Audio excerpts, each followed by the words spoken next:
Alexia, faut que tu nous parles des forteresses, mais sans trop en dire.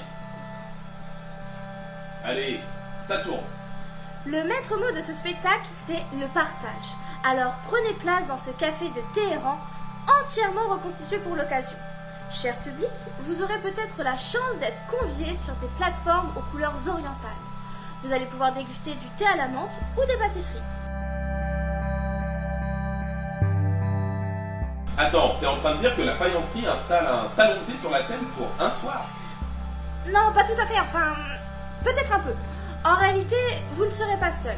Toute la mise en scène du spectacle repose sur la reconstitution d'une soirée où Gürşad Şenman retrouve sa mère et ses deux tantes. Ces trois femmes sont nées au début des années 1960, près d'une petite ville des montagnes de l'Azerbaïdjan iranien. Elles ont fait des études, traversé une révolution, vécu 8 ans de guerre et ont connu l'exil.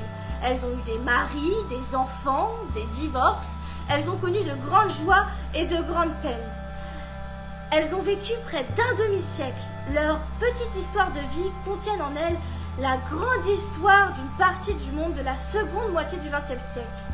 Chacune l'a vécu d'un point géographique différent, baignée dans une langue et un environnement culturel différent.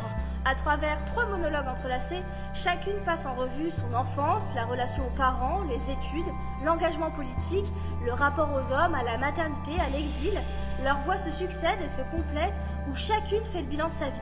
Et c'était ça, la genèse. Cette soirée où il a vu les femmes de sa vie lui raconter des mots qu'elles n'ont jamais dit.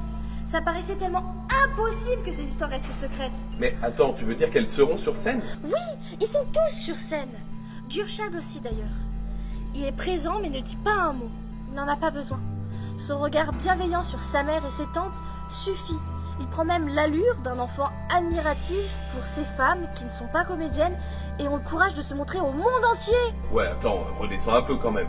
Chacune de ces femmes est doublée par une actrice franco-iranienne qui prend en charge le récit de sa vie. Il y a donc une dissociation entre les corps et les voix. Les 3 femmes sont bien présentes sur le plateau et prennent en charge toute la partie théâtrale. Mais leurs histoires sont portées par 3 conteuses qui déroulent le fil de leur vie. Donc tu veux dire que le maître mot, ce sera le partage? Exactement. Le partage avec le public invité sur scène, le partage de ces femmes qui ont su devenir de véritables forteresses, le partage de ces histoires et de la complicité de cette famille qui a pourtant été séparée.